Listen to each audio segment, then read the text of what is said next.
इसलिए आज के इस कठवली के श्लोक का अर्थ समझकर हम अपने जीवन में श्रेयस का वर्ण करें। प्रेयस का वर्ण करने में तो कई जन्म बर्बाद हो गए, कई सदियां बर्बाद हो गई, कई युग बर्बाद हो गए। आज लगता ऐसा है कि एक आदमी धन वैभव सुख संपत्ति में है तो अपने को भाग्यशाली मानता, लेकिन दूसरे उनको बोलते ये भाग्यशाली। तो ऐहिक वस्तुएं मिलने पर अगर अपने को कोई भाग्यशाली मानता है तो गलती में है, लेकिन जो उनको हम भी भाग्यशाली मानते तो हम डबल गलती में। जो इंद्रियों के विषय या इंद्रियों के सुख या इंद्रियों के भोग जो हैं वो मिलना ही अगर भाग्य है तो फिर तो कीट पतंग को बकरा को बहुत भोग मिलते हैं। जंतुओं को निसंकोच उनकी योनि के अनुसार भोग मिलते हैं, वो भाग्यशाली हुए। शिव जी तो कहते हैं उमा तिनके बड़े अभाग जे नर हरि तजी विषय भजे। जो आत्म सुख छोड़कर विषयों का सुख लेना चाहते हैं उनके बड़े अभाग है। ऐसा कोई विषयों का सुख नहीं कि भोक्ता को दीनहीन न बना दे। इसलिए श्रेयस और प्रेयस दोनों आते हैं, उनमें से हम नीरशिर की नाई विवेक करके श्रेयस को पकड़े और प्रेयस की लापरवाही करें। होगा क्या कि श्रेयस के रास्ते चलते आत्मबल बढ़ जाएगा। दो भाई थे, पिता गुजर गए, बड़े भाई ने राज्य संभाला और छोटा भाई फकीर हो गया। वो श्रेयस के रास्ते चला, वो प्रेयस के रास्ते चला। खा पी के मोटा ताजा तो हुआ बड़ा, छोटा जरा दुबला रहा। क्यों आत्म साक्षात्कार करके जब लौटा तो राज्य में एक झोंपड़ी बांध के नदी किनारे रहने लगा। धीरे धीरे लोग संपर्क होते, लोगों को शांति मिलने लगी, आनंद मिलने लगा। क्योंकि धीर पुरुष की नजीक जाते ही मन के संकल्प और विकल्प कम होने लगते हैं। मन के संकल्प विकल्प कम होते ही आत्म सुख प्रकट होने लगता है। तो उस महापुरुष के नजीक जाके लोगों को लाभ होने लगा। लोगों को लाभ हुआ तो धीरे धीरे उनकी कीर्ति फैल गई। आखिर राजा ने गुप्तचरों को सुना कि कोई साधु आए हैं और बहुत लोग उनको मानते हैं, तो गुप्तचरों को भेजा कि जांच करो वो साधु वास्तव में कहाँ के हैं, कैसे हैं, कोई दूसरे राज्य के जासूस तो नहीं है, इनका जन्म स्थान कहाँ है, इनके माँ बाप का नाम क्या है, ऐसा जरा जांच करो। जांच करके गुप्तचरों ने बताया कि जन्म स्थान तो इनका यही है और ये आपके सगे भाई लगते। मेरे भाई लगते और ऐसे भिखारी होके रहे, लोगों को पता चलेगा तो मेरी इज्जत का पंचर हो जाएगा। એને શું થતું હોય વાંધો नहीं, પણ મારા अहम ने प्रेयस हमेशा भयभीत रहता है, हमेशा चिंतित रहता है। सुबह सुबह सूर्योदय हुआ है, राजा भाई आया है और फकीर भाई को बोलता है कि देख अपने कुल का नाम बदनाम कर दिया तूने। कहाँ तो मैं राज्य कर रहा हूँ, मेरी हुकूमत में सब जी रहे हैं, जिसको जैसा आज्ञा करता हूँ लोग पाल गए, और कहाँ तू एक फटा टाट सी रहा है, फटी गोदड़ी सी रहा है, सुबह सुबह रोटी खाने के लिए भिक्षा करता है। अब तो सुधर भाई, सुधर सुधर सुधर। श्री राम, तू तो बर्बाद हो गया, अब मैं देखो कैसा आबाद हो गया हूं। तो प्रेयस के रास्ते जाने वाला व्यक्ति अपने को इन पदार्थों से आबाद मानता है, अपने को इन धन से सत्ता से बड़ा मानता है। धन और सत्ता से अगर तुम बड़ा हो तो धन और सत्ता चली गई तो तुम्हारा बड़पन चला गया। तो तुम्हारा बड़पन तो था नहीं, धन का था बड़पन, सत्ता का बड़पन था। वस्तुओं के मिलने से अगर आदमी बड़ा हो जाता है तो आदमी का अपना बड़पन तो नहीं हुआ, वस्तुएं बड़ी हुई। लेकिन प्रेयस के रास्ते जाने वाले को ये विवेक ही नहीं रहता है कि वस्तुएं अधिक होने से अगर हम बड़े हो गए तो हम बड़े नहीं हैं, वस्तुएं बड़ी हो गई। धन होने से हम बड़े हो गए, सत्ता आने से हम बड़े हो गए, गहने आने से, कपड़े बढ़िया पहनने से हम बड़े हो गए, तो हमारा बड़पन तो नहीं हुआ है, तो कपड़ों का बड़पन हुआ। कपड़े जब नहीं रहेंगे तो बड़पन गायब। बढ़िया कपड़े नहीं है तो फिर बढ़ियापन गया।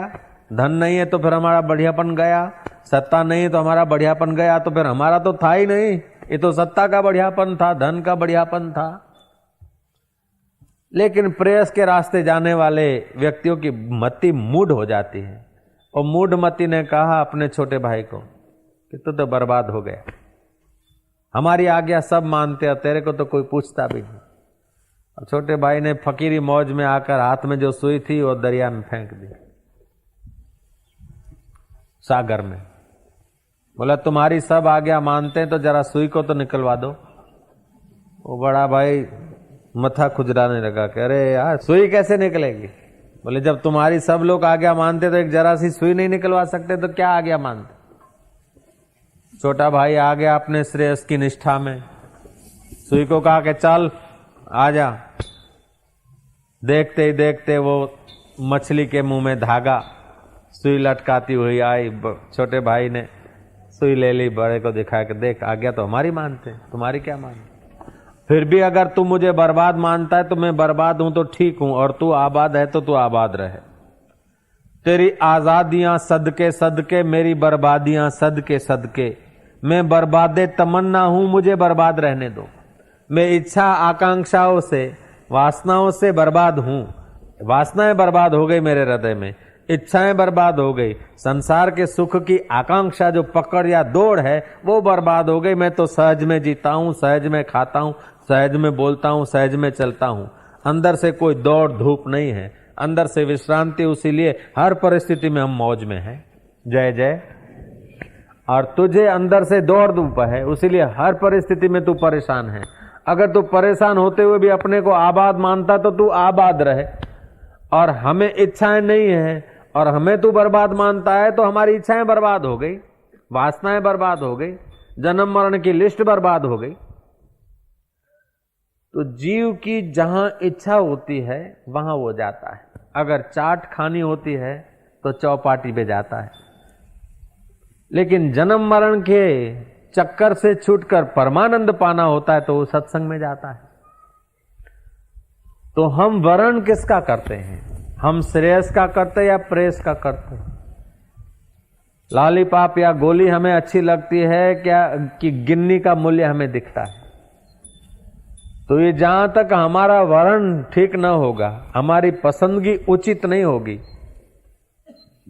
तहां तक ऊंचे से ऊंचे महात्मा, भगवान, संत, अवतार, कारक पुरुष भी मिल जाए तो भी आदमी प्रेयस के तरफ जाने वाला आदमी, भगेड़ू आदमी प्रेयस के तरफ भागता रहेगा। लेकिन जो श्रेयस का पुजारी है उसको हजार हजार लात लग जाए, हजार हजार विघ्न और बाधाएं आ जाए, फिर भी वो लक्ष्य समझता है ऊंचा। श्री राम। तो ईश्वर के नाते अगर हम जीते हैं तो संसार की प्रतिकूलताएं हमारा दिल नहीं हिला सकती। लेकिन हम संसार के नाते जीते हैं तो अनुकूलता रही तब तक हमारा अरस परस स्नेह रहेगा, जरा सा प्रतिकूलता आई तो स्नेह टूट जाएगा। तो श्रद्धा तीन प्रकार की होती है, एक तामस श्रद्धा, दूसरी राजस श्रद्धा और तीसरी सात्विक श्रद्धा। तामस श्रद्धा भोग प्रधान, परिस्थितियां प्रधान होती है। भोग में सहयोग मिला तो एक दूसरे के प्रति प्रेम बना रहा, भोग में अगर विघ्न पड़ा तो प्रेम विरोध का रूप ले लेगा। ये तामसी श्रद्धा है। राजस श्रद्धा है कि अपनी वाहवाही होती रही, अपने अनुरूप घटना घटती रही तो बनी रही श्रद्धा, अपने अनुरूप नहीं घटी तो किनारा हो गया, चुपचाप बैठ गए। ये राजस श्रद्धा है। और सात्विक श्रद्धा, तेरे फूलों से भी प्यार, तेरे कांटों से भी प्यार। श्री राम। चाहे सुख दे दे चाहे दुख दे दे, हमें दोनों है स्वीकार, हे मेरे करतार। ये सात्विक श्रद्धा है। तो सात्विक श्रद्धा गोपियों की सात्विक श्रद्धा थी, सुदामा की सात्विक श्रद्धा थी। तो हर परिस्थिति में वो धन्यवाद निकलता है। अगर राजसी श्रद्धा है तो फरियाद भी करती, तामसी श्रद्धा है तो एकदम विरोध करती। कई लोग शिव जी की पूजा करते, काली की पूजा करते, जो तामसी श्रद्धालु हैं वे कभी कभी शिव जी का फोटो तोड़ देते, काली की मूर्ति फेंक देते हैं कि इतना इतना साल भजन किया और अभी अट्ठे से दुआ लगा ही नहीं, जय काली जा। लेकिन सात्विक श्रद्धा जब बनती है तो श्रेयस लक्ष्य होता है, गुणातीत होने का लक्ष्य होता है। गुणातीत होने का लक्ष्य होता है तो विघ्न बाधाएं तो गुणों में आते, गुणों के सिर पर पैर रखता हुआ वो यात्रा कर लेता है। तो दासुर को वन देवी ने समझाया कि हे पुत्र, तेरा पिता चला गया, लेकिन तेरा पिता कहाँ गया? उनका शरीर 5 भूतों का था, 5 भूतों में लीन हुआ, लेकिन उनका आत्मा तो परब्रह्म स्वरूप था, वो तो परब्रह्म में लीन हुआ। तो उस परब्रह्म परमात्मा का चिंतन कर, तप कर, ध्यान कर। वन देवी के वचन सुनकर दासुर को जरा आश्वासन मिला है। अब पिता की उत्तर क्रिया उसने की।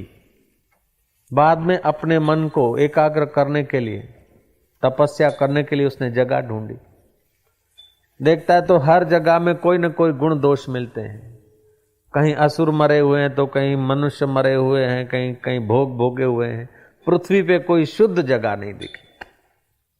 1 इंच भी पूर्ण शुद्ध पृथ्वी नहीं दिखेगी। अगर हम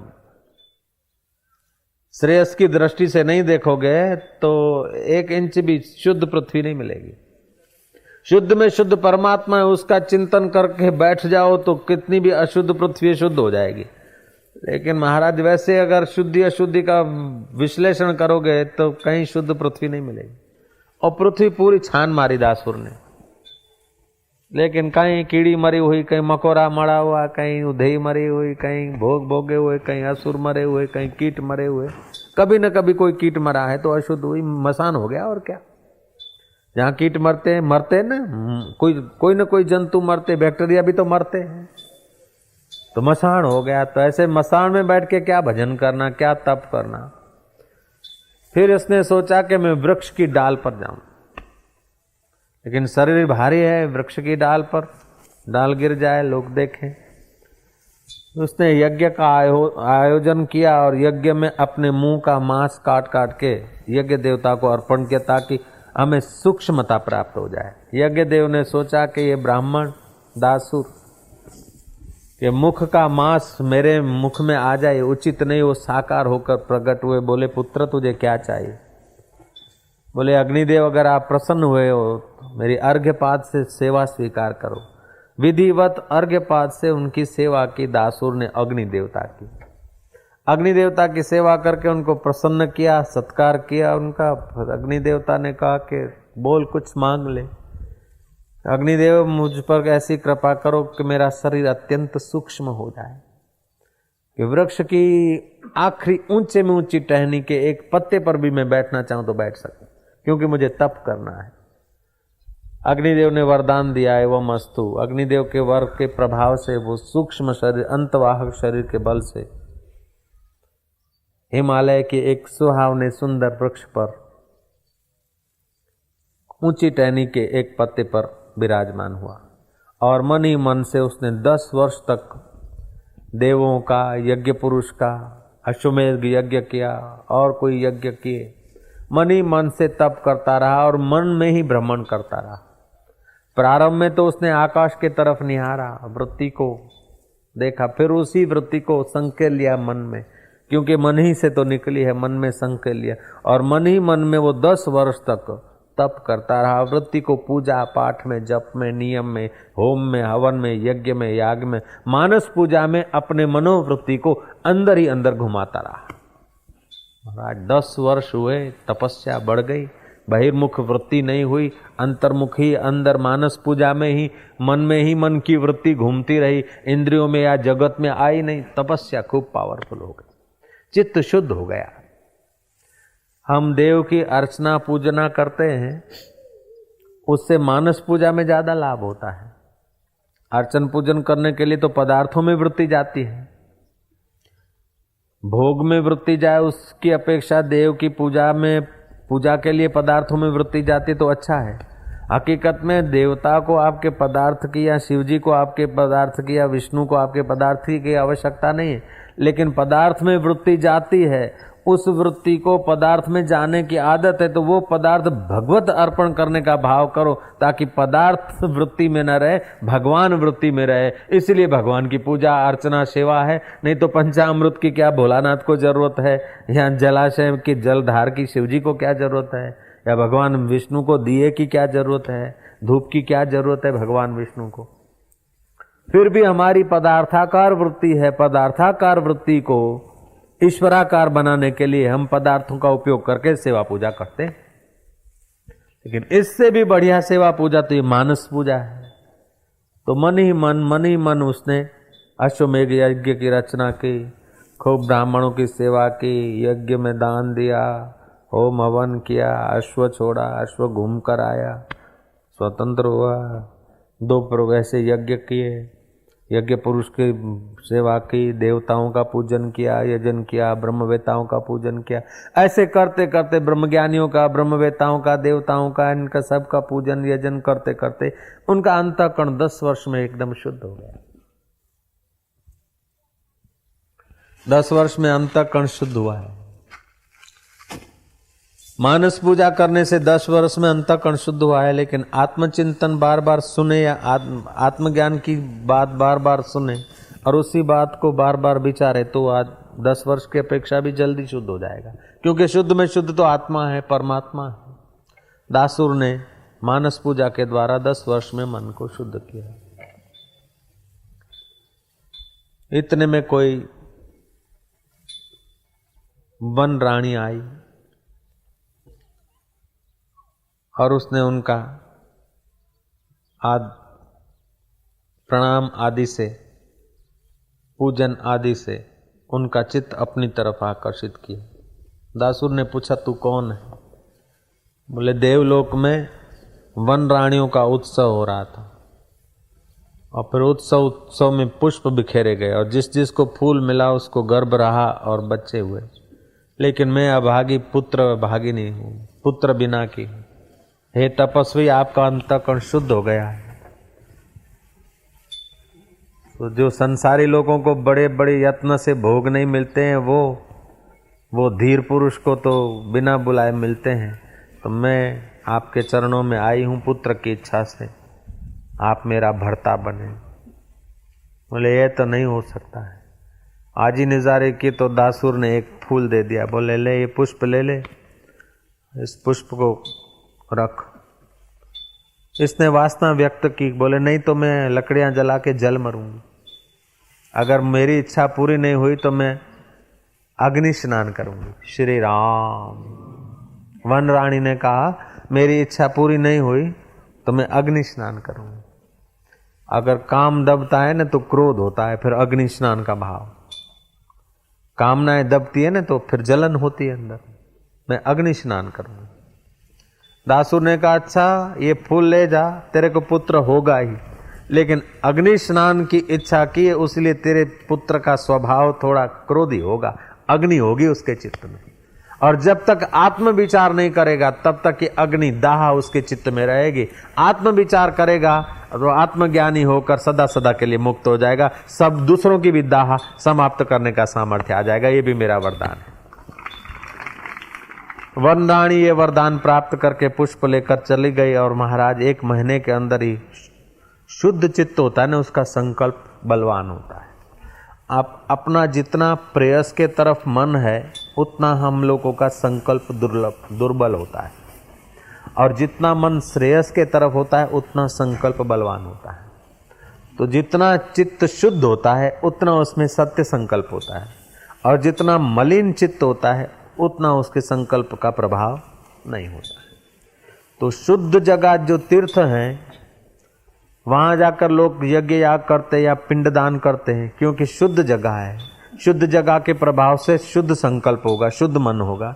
शुद्ध मन होगा तो संकल्प करेंगे तो उनका कल्याण होगा। इसलिए हम गया में या तीर्थों में पिंड होम हवन आदि जाके करते हैं या दूसरे के कल्याण का काम करते हैं। तो दासुर का शुद्ध चित्त था, शुद्ध चित्त में संकल्प उठा और वो 1 महीने के अंदर उसको बालक हो गया। अपने को ऐसा ही आश्चर्य लगता है लेकिन सारी सृष्टि का जो मूल आधार जो है परब्रह्म परमात्मा है।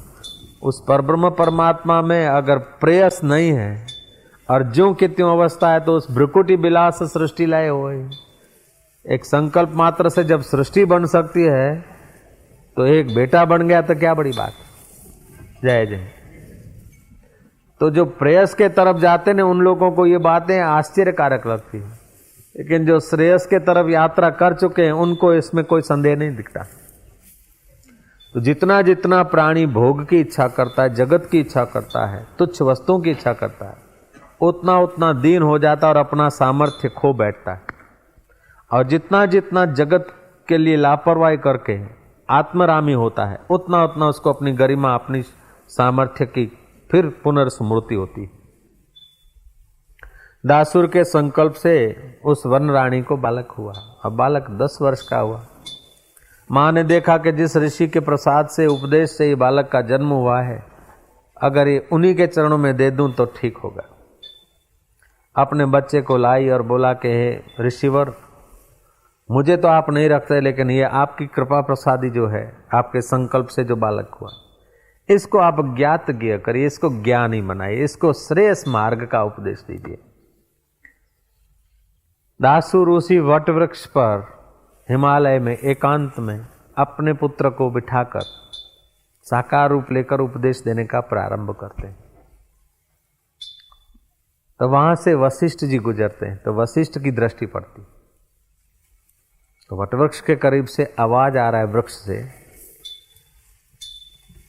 तो हे राम जी, दासुर ने अपने पुत्र को उपदेश देना प्रारंभ करा। अपने पुत्र को कहते हैं कि हे पुत्र, तुझे ज्ञातज्ञ करने के लिए मैं तुझे एक भविष्य कथा कहता हूं। भविष्य नगर का उत्तान राजा का बड़ा विशाल राज्य था और उसकी सेना इतनी बड़ी भारी थी कि शत्रु से कांपते थे।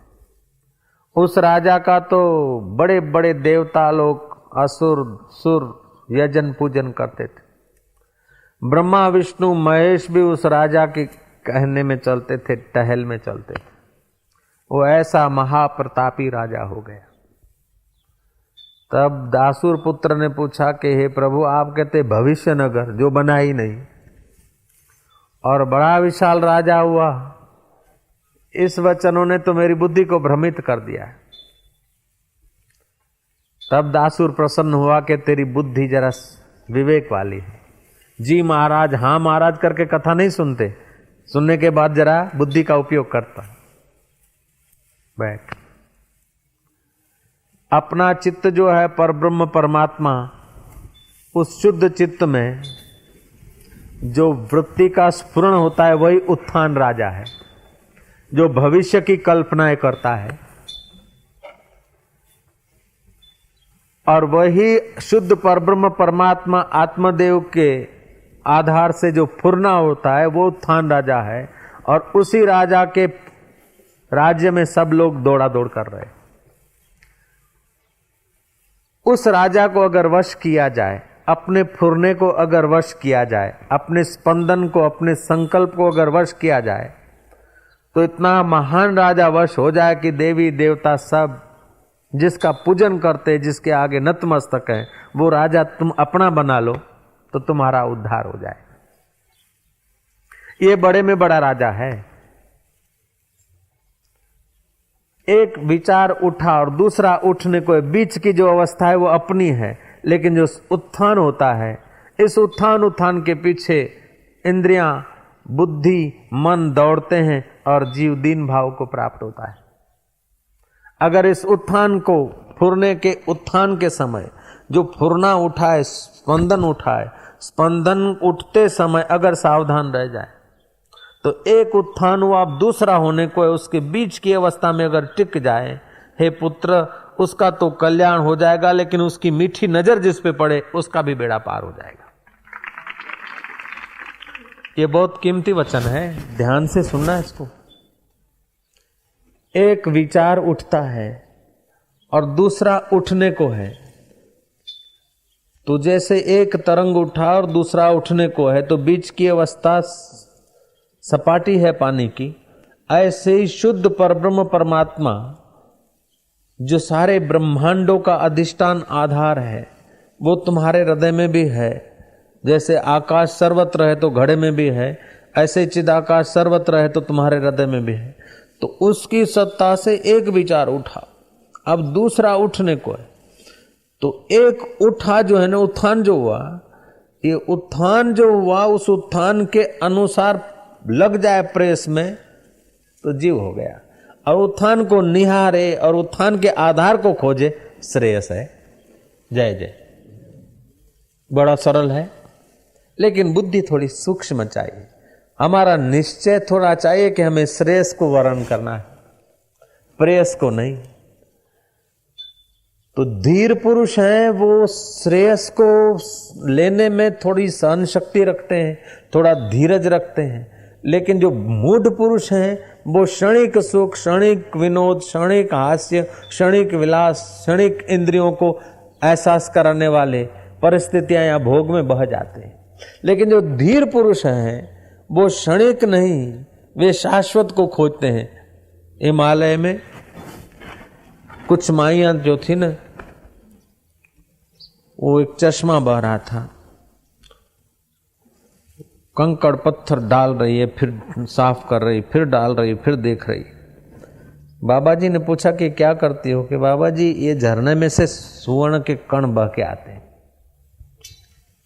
उसीलिए उनको खोजने के लिए हम ये मेहनत करती हूँ।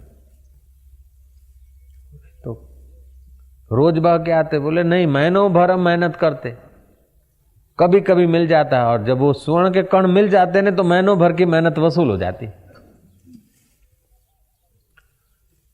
परदेश में कोई ऐसी नदी है, सुना गया है कि उस नदी में लोग तेल रगड़कर, लंगोटी चढ़ाकर उस नदी में खड़े रहते हैं और हाथ पैर मारते हुए जांच करते रहते हैं उसके रेती के कणों को। महीनों भर खड़े रहते हैं और वही प्रक्रिया में रहते हैं। रोज रोज तो उन्हें सोना नहीं मिलता, हीरे नहीं मिलते, हीरे बह के आते, लेकिन कभी एक आध हीरा मिल जाता है बढ़िया, तो पूरे जीवन में एक बार हीरा भी मिल जाता है तो अपना परिश्रम वसूल मान लेते हैं, इतना वो कीमती हीरे बहते। ऐसे ही जो श्रेयस के तरफ चलता है तो दिन रात प्रयत्न करे, प्रतिदिन प्रयास करे, और जीवन के अंतिम क्षण में भी आत्मज्ञान का हीरा आ जाए तो परदेश की नदी के हीरों की कीमत क्या है? श्री राम। तो जो धीर हैं वे हीरे खोज पाते हैं, जो धीर हैं वे स्वर्ण के कण ले पाते हैं। तो संसार के सोने के कण लेने हो या हीरे खोजने हो, तभी भी थोड़ा साहस चाहिए, हिम्मत चाहिए, धीरजता चाहिए। तो हीरों का हीरा जो परब्रह्म परमात्मा है, उस परमात्मा का कितना मूल्य होना चाहिए, उसको खोजने के लिए कितनी धीरज होनी चाहिए। तो जो धीर पुरुष हैं वो प्रेयस को छोड़कर श्रेयस का मार्ग पकड़ते हैं। लेकिन जो अधीर है, बुद्धू है, अल्पमति के हैं, वो जरा से सुख में, जरा से दुख में बस ईश्वर का रास्ता छोड़ देंगे, फरियाद करेंगे। जो मंजिल पर चलते हैं वो शिकवा नहीं किया करते, और जो शिकवा किया करते वे कम वक्त पहुंचा नहीं करते। तो जो श्रेयस के मार्ग में होता है ना, वो जो भी परिस्थितियां आती है उसका सदुपयोग करता है, दुख का भी सदुपयोग करता है, सुख का भी सदुपयोग करता है, मान का भी सदुपयोग करता है, अपमान का भी सदुपयोग करता है। लेकिन जो श्रेयस जिसका लक्ष्य नहीं है, रोटी खाना जिसका लक्ष्य है, वाहवाही जिसका लक्ष्य है, या बड़ा कहलाना जिसका लक्ष्य है, उसके बड़प्पन में जरा विघ्न आया, हालो बांधो पोटला। तो हमारा लक्ष्य श्रेयस होना चाहिए, हमारा लक्ष्य ईश्वर होना चाहिए। ये जो झगड़े हैं, अशांति है, कलह है, विरोध है, बकवास है, अफवाह है, संघर्ष है, इनके मूल में क्या है कि प्रेयस है। जय जय। मूल में क्या है कि संसार है, उसीलिए संघर्ष होता है। अगर मूल में ईश्वर को रख दें, आहा महाराज, संसार नंदनवन बन जाए। विवेकानंद बोलते हैं कि पृथ्वी का 1,00,000वां हिस्सा, 1,00,000 आदमी में 1 आदमी, पृथ्वी का 1,00,000वां हिस्सा लोग अगर ब्रह्म चिंतन में संलग्न हो जाए तो आधा घंटा में सारी पृथ्वी स्वर्ग बन जाएगी। इतना श्रेष्ठ के चिंतन का प्रभाव है। तो स्थूल शरीर की क्रिया शुभाशुभ, सूक्ष्म शरीर का चिंतन शुभाशुभ, और कारण शरीर का अवस्था समाधि या निद्रा, ये तीनों में जीव भटकता है। कभी स्थूल शरीर में शुभाशुभ क्रिया करके कर्ता बनता है, कभी सूक्ष्म शरीर में चिंतन करके कर्ता बनता है, कभी कारण शरीर में समाधि या निद्रा करके निद्रा का कर्ता बनता है। जीव अपने श्रेय स्वरूप का लक्ष्य न रखते हुए कई जन्मों तक इन्हीं तीनों शरीर में घूमता रहता है। ये तीन शरीर अवस्था है, ये स्वरूप नहीं, अवस्था है। निद्रा अवस्था, समाधि अवस्था। तो स्थूल क्रिया की अपेक्षा सूक्ष्म चिंतन में व्यापकता होती है, मेहनत कम पड़ती है, लेकिन सूक्ष्म चिंतन में थोड़ा रस आता है। वहां भी चिंतन करने वाला थक जाता है, फिर निद्रा में चला जाएगा या समाधि में चला जाएगा। लेकिन वहां भी समाधि भी कारण शरीर की अवस्था है, वहां भी सदा नहीं रह सकता। लेकिन जो सदा है उसको अपना स्वरूप मान ले तो फिर कभी कहीं जा भी नहीं सकता, कहीं आ नहीं सकता, वो मुक्त आत्मा हो जाता है, वो महाधीर है। तो जो धीर है वो श्रेयस को वर्ण करता है, जो धीर है वो श्रेयस चाहता है, और जो मूढ़ है वो प्रेयस चाहता है। तो दासुर ने अपने पुत्र को आत्मज्ञान का उपदेश देकर धीर बना दिया। 10 वर्ष का व्यक्ति बच्चा अगर धीर बन सकता है, साक्षात्कार कर सकता है, तो हम 25-50 साल के साक्षात्कार कर ले या धीर बन जाए, इसमें संदेह क्या है। लेकिन वर्ण हमारा होना चाहिए।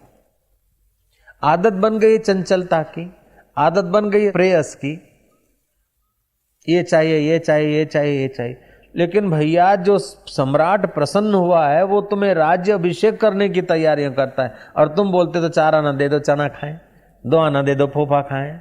ऐसे संत जब आत्मज्ञान सुनाकर तुम्हारे को जन्म जन्म के सदा के लिए जन्म जन्म के दुखों से छुड़ा देना चाहते हैं, उन संतों के आगे भी जो तृष्णावान है ना, महाराज ये हो जाए तो अच्छा, वो हो जाए तो अच्छा, वो हो जाए तो अच्छा, वो हो जाए तो अच्छा, ये तो मांगते मांगते मिल भी गया फिर भी रहेगा नहीं। लेकिन वो परमात्मा को तुमने ठीक से अगर प्रीति की, श्रेयस का मार्ग लिया, तो महाराज एक बार ऐसा मिलेगा कि तुमको मांगना नहीं पड़ेगा, तुम्हारे आगे कई मांगते आएंगे और तृप्त होकर चले जाएंगे, तभी भी तुम्हें अहंकार नहीं होगा। श्रेयस ऐसा ऊंचा है। निज सुख बिन मन होवै की थीरा, जब तक आत्म सुख जीव को नहीं मिला तब तक इसका उद्धार नहीं, कल्याण नहीं। आत्म सुख में परिश्रम है, थोड़ा परिश्रम वास्तव में नहीं है, लेकिन आदत पड़ गई ना प्रेयस की, आदत पड़ गई इंद्रियों के बहकावे के जीवन की, इसलिए जरा संयम करने में परिश्रम लगता है। कुछ न करना ये आत्मज्ञान का रास्ता है। तन से मेहनत नहीं, मन से चिंतन नहीं, अचिंत्य परमात्मा में गोता मारना ये आत्मचिंतन का रास्ता। कठिन इसलिए कि आदत पड़ गई चंचलता की, इसलिए चंचलता रोकने में परिश्रम लगता है। वशिष्ठ जी कहते हैं कि 13 पल ये आत्म विचार में रहे तो उसे राजसु यज्ञ करने का फल होता है। 17 पल इस आत्म विचार में रहे तो बाज्य पे यज्ञ करने का फल होता है। आधा घंटा एक आत्म विश्रांति के विचारों में रहे तो अश्वमेघ यज्ञ करने का फल होता है। तीर्थ नाय एक फल, संत मिले फल 4, और सतगुरु मिले तो अनंत फल, जिस फल का कोई अंत नहीं, ऐसा अपना आत्म फल की प्राप्ति हो जाती है। तो यहां कठवल्ली का ये आज का श्लोक है, श्रेयस और प्रेयस, ये दोनों चीजें हमारे पास आया करती है। हम दोनों में से किसको पसंद करते हैं? लॉलीपॉप, चॉकलेट भी आया करते और कभी कभी हीरे जवाहरात और गिन्नियां भी आते हैं। हम हीरे जवाहरात गिन्नियों को मूल्य देते कि लॉलीपॉप में उलझते हैं। ओम ओम ओम ओम ओम हरि ओम।